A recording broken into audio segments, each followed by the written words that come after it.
todo mundo continua fazendo a mesma pergunta. Se China e Rússia deveriam ser iguais, por que todo acordo deixa Moscou mais fraca, menor e mais dependente do que antes? É aí que a história começa. No desconfortável abismo entre a imagem que Putin vende e a realidade que se desenrola a portas fechadas. À primeira vista, parece uma parceria ousada contra o Ocidente, mas, ao analisar mais a fundo, o equilíbrio logo se altera. Um lado dita as regras, define os preços e sai com vantagem, enquanto o outro continua cedendo terreno e sorrindo para as câmeras. Isso não é uma traição aberta, mas algo mais sutil e perigoso.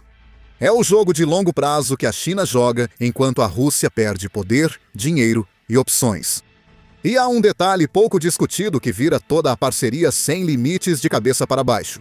Quando você percebe isso, a aliança parece menos uma demonstração de força e mais uma transferência silenciosa de controle. Para entender por que o relacionamento está acabando, observe o que o sustentou desde o início. A tensão não começou com a Ucrânia ou sanções, mas vem de antes, quando a China era fraca e a Rússia se expandia. Lá no século XIX, uma decadente dinastia Qing assinou tratados que entregaram vastas extensões de terra ao Império Russo. Sim, cidades que hoje ficam bem dentro da Rússia. Elas já pertenceram à China, e essas perdas nunca viraram assunto diário em Pequim. Mas sua importância também nunca desapareceu. Afinal, grandes potências lembram de seus territórios por muito tempo. Para a China, aqueles antigos acordos eram um lembrete silencioso e constante de que o poder pode desaparecer se você não consegue defendê-lo. Avançando para a Guerra Fria, a desconfiança nunca desapareceu de verdade. A União Soviética e a China comunista deveriam ser irmãs. Eles travaram confrontos de fronteiras sangrentos e apontaram mísseis um ao outro. A ideologia comum não eliminou a desconfiança. Em vez disso, cada confronto, cada desfile, cada cálculo estratégico lembrava aos dois lados que sua parceria era frágil. Com o colapso da União Soviética, Rússia e China se distanciaram ainda mais. A Rússia chegou à era moderna com armas nucleares e tradição militar, mas sua economia nunca se recuperou totalmente. A China, por outro lado, construiu fábricas, portos e redes de comércio que se espalharam pelo planeta.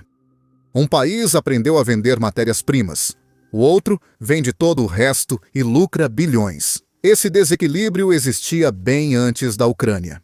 A proposta de parcerias ilimitadas surgiu após a Rússia ficar sem opções devido às sanções. Após a Crimeia, Moscou voltou-se ao leste não por estratégia, mas por necessidade. China virou compradora final, enquanto a Rússia fingiu que isso foi uma escolha. Oleodutos e gasodutos simbolizavam igualdade, e exercícios militares sugeriam equilíbrio. Mas os fluxos comerciais mostravam outra realidade. A Rússia enviava petróleo, gás, madeira e minerais. A China enviava produtos acabados, máquinas, eletrônicos e capital. Um lado extraía do solo, o outro definia o valor. Com o comércio crescendo, era fácil ignorar esse desequilíbrio. No fim, números crescentes podem ocultar fraquezas. Mas quando caíram, não havia mais como esconder. Moscou usou por anos o aumento do comércio para mostrar que a guinada dava certo. Em 2024, o comércio bilateral bateu recorde, mas em 2025 a tendência se quebrou após 5 anos. O comércio caiu quase 10% com exportações chinesas, principalmente de carros, despencando após tarifas russas e embarques russos de petróleo e gás recuando pela queda dos preços. Isso não foi cíclico e revelou os limites da guinada da Rússia ao leste. A China pouco sentiu o impacto e se diversificou facilmente. Já a Rússia não tinha opções. O mais relevante não foi a queda, mas como cada um reagiu. De um lado, a China mal se abalou. O petróleo e o gás russos eram úteis, mas nunca essenciais. Pequim tinha alternativas alinhadas em todo o Oriente Médio, África e Ásia Central. Se um fornecedor fosse inconveniente, outro assumiria sem perder o ritmo. A Rússia, no entanto, não tinha esse luxo. Com a Europa indisponível, a Índia negociando duro e outros compradores exigindo grandes descontos, Moscou tentou reagir para salvar as aparências. Ela elevou taxas sobre carros chineses para proteger sua indústria e mostrar influência. O resultado foi imediato e severo. As exportações chinesas caíram ainda mais. Como resultado, consumidores russos pagaram mais, produtores locais enfrentaram dificuldades e o prejuízo ficou quase todo com a Rússia. A ação rigorosa de Moscou com tarifas foi como enfrentar um gigante que apenas solta o braço e te derruba. A mensagem foi clara, sem precisar de palavras. A China podia sair quando quisesse, já a Rússia não. Outra mudança mais silenciosa, porém mais perigosa, ocorria além das manchetes comerciais. A Rússia passou a liquidar quase todo o comércio com a China em yuan, chamando isso de independência das finanças ocidentais. Na realidade, trocou um porteiro por outro. O yuan não é livremente conversível. As empresas russas podiam ganhá-lo, mas movê-lo, protegê-lo ou guardá-lo com segurança. Tudo dependia dos bancos chineses. Quando recuaram, os pagamentos congelaram, os negócios pararam e a liquidez sumiu rapidamente. Isso deixa algo claro. A China não precisa de sanções, pois já controla toda a relação. Vale notar que, quando o comércio desacelera, é um aviso. Quando para, é uma declaração. A energia deveria unir China e Rússia por décadas, mas, recentemente, ela tem mostrado exatamente quem dita as regras. No início de 2025, Pequim reduziu drasticamente as importações de eletricidade russa e, em 1º de janeiro de 2026, cortou totalmente essas importações, ignorando contratos válidos até 2037. Os preços de exportação russos superaram os pagos pela China, inviabilizando compras e interrompendo exportações antes constantes, deixando usinas sem compradores. Sem discursos ou drama, a decisão foi clara e baseada no preço, deixando a Rússia sem alternativas rápidas para retomar exportações. O que era para ser uma tábua de salvação acabou se tornando capacidade desperdiçada. E o mesmo padrão se repetiu com o petróleo e o gás. Em 2025, empresas chinesas passaram a pausar ou diminuir compras diante de riscos de sanções. A Rússia assumiu os prejuízos, pois não havia outros compradores. A economia de guerra sobreviveu, mas não se fortaleceu. Vendeu insumos baratos, enquanto o valor real ia para outros lugares. Falando em fluxo, o gasoduto Força da Sibéria 2 teve um memorando juridicamente vinculativo assinado em setembro de 2025 durante a visita de Putin a Pequim. O progresso é mais encenação política que real. Sendo honestos, os atrasos no gasoduto não foram técnicos, mas sim por pressão. A China adiou para obter descontos maiores, pressionando os preços próximos ao que os russos pagam internamente, bem abaixo do esperado por Moscou. Desesperada por novos mercados, a Rússia avançou e aceitou termos que beneficiam muito Pequim. A construção deve durar uma década, com o gás chegando só em 2030 ou mais tarde. A essa altura, o padrão era impossível de ignorar. A Rússia dança conforme a música da China, e essa música não parou nos gasodutos. A pressão econômica enfraquece um país em todos os lugares. No extremo oriente da Rússia, porém, remodelou o solo durante o último ano. Enquanto Moscou investia na Ucrânia, empresas chinesas arrendavam terras agrícolas em Amur Oblast, região autônoma judaica, e Primorsky Krai.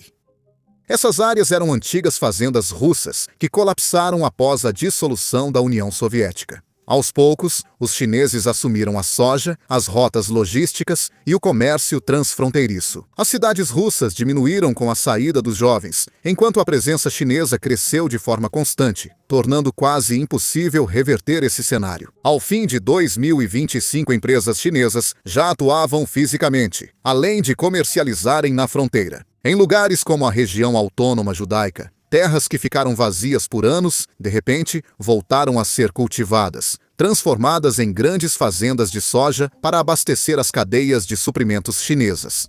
Não foi algo dramático, foi prático. Campos vazios não ficam assim quando alguém tem capital e paciência para usá-los. As regras de visto mudaram e tudo acelerou. Entrou em vigor um novo regime mútuo de isenção de visto por 30 dias, com impacto imediato. Só na primeira semana de janeiro de 2026, mais de 10 mil pessoas cruzaram apenas pelo porto fronteiriço de Soifeng. Isso foi um aumento de 83% em relação ao ano anterior.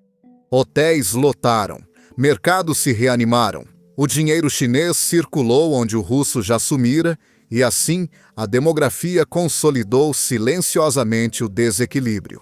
O extremo oriente da Rússia encolhe e envelhece há décadas. Perdeu quase um terço da população desde 1991, com russos étnicos deixando a região cada vez mais rápido logo após a fronteira. O norte da China continua denso, móvel e cheio de capital. As pessoas se movem, o dinheiro segue. E quando populações colapsam, a soberania enfraquece antes de qualquer bandeira mudar, não desaparecendo de imediato. Moscou sabia do perigo e tentou estancar o sangramento, então apostou tudo.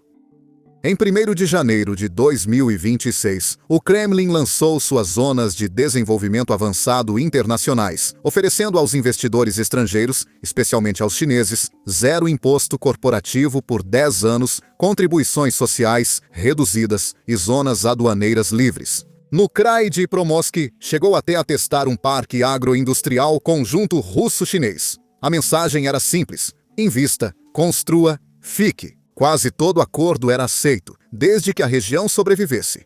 O custo disso raramente era mencionado. O dinheiro era bem-vindo, a influência não se discutia, o controle era adiado e a soberania virou preocupação. Depois, ao mesmo tempo, algo mais começou a acontecer, de modo sutil, mas revelador. Publicações chinesas passaram a usar antigos nomes históricos para cidades no interior da Rússia. Nomes há muito esquecidos voltaram discretamente à imprensa. Não houve ameaças nem reivindicações oficiais, apenas lembretes, sinais sutis e persistentes de que a história era lembrada e o tempo estava do lado de Pequim. Não havia pressa, não precisava haver. A presença era suficiente e a paciência fazia o resto. A Rússia entende perfeitamente esse dilema. Sem o dinheiro chinês, a região esvazia, cidades encolhem, empregos somem e jovens partem de vez. Mas aceitar esse dinheiro tem custos difíceis de medir. A soberania não desaparece da noite para o dia. Ela se enfraquece, escapa aos poucos. Primeiro, as regras ficam mais flexíveis. Depois, as fronteiras se tornam mais suaves. Logo, a influência vem junto. É aí que a viagem sem visto mudou tudo silenciosamente. No papel, parecia inofensivo. Um impulso temporário para hotéis, restaurantes e cidades fronteiriças em dificuldades que precisavam de salvação. Na prática, ampliou a abertura. Empreendedores chineses trouxeram capital inacessível aos russos locais, conseguindo comprar, alugar e investir onde outros não podiam. A propriedade mudou aos poucos, quase sem ser notada. Hotéis trocaram de dono e depois surgiram armazéns, fazendas, centros de transporte, oficinas de reparo e centros logísticos. Nada aconteceu de uma vez, nem era preciso. Cada negócio deslocava o equilíbrio um pouco mais. Empregos, propriedades e cadeias de suprimentos seguiram o capital chinês, tornando a vida cotidiana dependente dessas empresas. A influência veio junto. Antes, dependiam de Moscou, mas passaram a depender de quem controlava o dinheiro local. Não houve invasão, bandeira hasteada ou soldado cruzando fronteiras. Foi apenas uma erosão. A cada ano, Moscou perde influência interna, enquanto Pequim precisa se esforçar menos para alcançar seus objetivos. As sanções forçaram a Rússia a abrir uma porta que não poderia fechar totalmente. Ela convidou a China para o Ártico. O que veio depois foi silencioso, mas importante. Portos, rotas de navegação e projetos de GNL como Yamal e Arctic GNL-2 avançaram, com financiamento e participação chinesa. Navios de classe de gelo vieram depois. Em 2025, operadores chineses bateram o recorde de viagens de contêineres pela Rota do Mar do Norte. Logo, Pequim começou a se autodenominar uma potência quase ártica, um espaço que antes era o quintal incontestado da Rússia, tornando-se um território compartilhado e uma geografia estratégica. Ao abrir mão de algo, dificilmente se recupera. Curiosamente, apesar das conversas sobre parceria, nunca houve uma verdadeira aliança militar. Apesar do discurso de sem limites, nunca houve pacto de defesa mútua ou promessa de apoiar a Rússia em conflitos graves. Sim, houve exercícios conjuntos, mais de 117 desde 2019, incluindo exercícios com submarinos e mísseis. Parecia impressionante no papel, mas foi encenado e limitado. A China nunca ligou sua segurança à sobrevivência da Rússia. Iguais compartilham riscos, patronos não.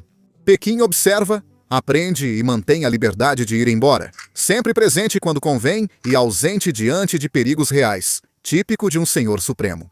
A relação entre China e Rússia ganha outra perspectiva ao considerar o vazamento. No final de 2023, uma avaliação confidencial do FSB começou a circular dentro de Moscou. Ela nunca deveria sair daquela sala, mas saiu mesmo assim, e a linguagem usada chocou as pessoas que leram o conteúdo. A China não foi descrita como parceira, foi descrita como inimiga. Isso mostrou que a Rússia sabia qual era o relacionamento. O documento alertava que os serviços de inteligência chineses recrutavam cientistas, engenheiros e especialistas militares russos de forma sistemática. Pessoas com acesso a armamentos avançados, dados de batalha na Ucrânia, infraestrutura do Ártico e planejamento militar eram acessados via intercâmbios acadêmicos, negócios e pesquisas conjuntas. Isso não era curiosidade, era preparação. A história da tecnologia seguiu o mesmo padrão. A Rússia ficou cada vez mais dependente dos sistemas industriais chineses, que não conseguia replicar ou exportar competitivamente. Empresas chinesas absorveram conhecimento aeroespacial russo, expertise nuclear e experiência real de campo de batalha. No final de 2025, a Rússia já estava adquirindo componentes nucleares críticos da China devido à escassez interna. Pense nisso. Enquanto a Rússia esgotava suas capacidades, a China as mapeava. Cada lição do campo de batalha virava dado, cada sanção uma vantagem, cada concessão um precedente. Mesmo ciente disso, Moscou tinha poucas opções. Expulsar chineses podia causar retaliação e aumentar controles afastava investimentos. Falar algo em público arruinaria a imagem que sustentava a relação. Assim, mantiveram cordialidade em público, mas a confiança se perdeu em particular. Os analistas pararam de evitar a frase mais adequada para a situação. Estado vassalo. Até a história da parceria não pertence mais à Rússia.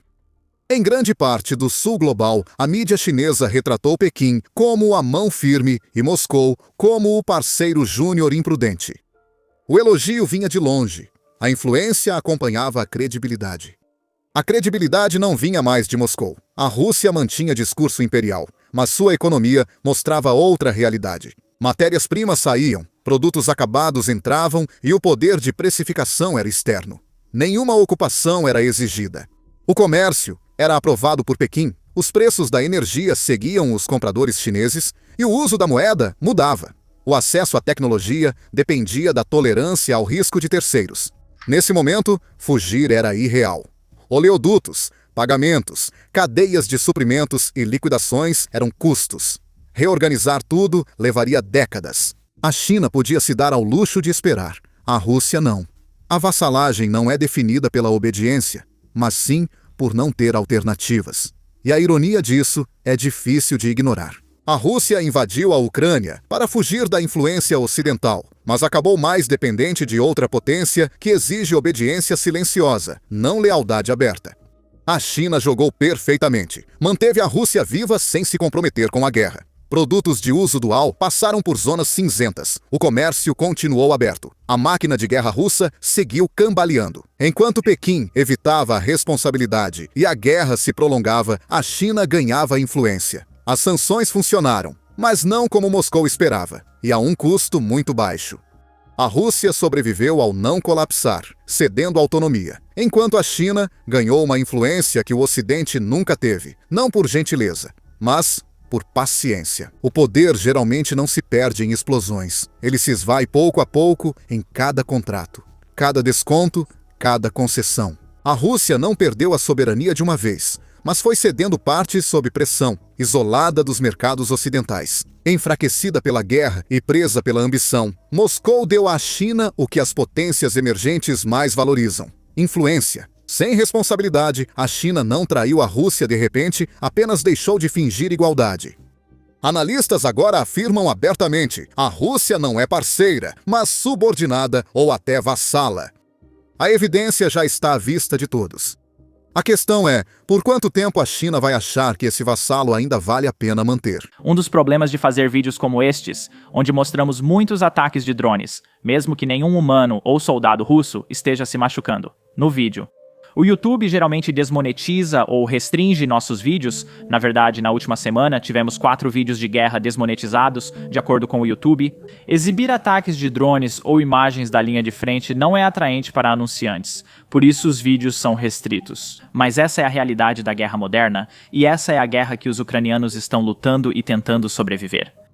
Por isso achamos importante mostrar tudo isso e lançamos nossa própria plataforma, Business Basics. Construímos do zero, sem restrições. Não precisamos borrar nossos ataques de drones, não precisamos borrar imagens da linha de frente e não precisamos borrar bases aéreas russas sendo destruídas. Além disso, nós realmente não exibimos nenhum anúncio no site. Assim, não precisamos nos censurar só porque os anunciantes não aprovam nosso conteúdo, já que financiamos o site com seu apoio, não com anúncios. Se você se interessa por esse tipo de cobertura, se quiser ver nossos vídeos sem censura e acessar conteúdos extras que não podemos postar no YouTube, junte-se a nós em basicsinsider.com. Você também pode clicar no link na descrição ou escanear o código QR que aparece na sua tela. Ao se juntar, você pode assistir a todo o conteúdo que já carregamos e a todos os vídeos que vamos carregar no futuro. Você também apoia nossa cobertura e canal, muito obrigado. Sou Sen e até o próximo vídeo.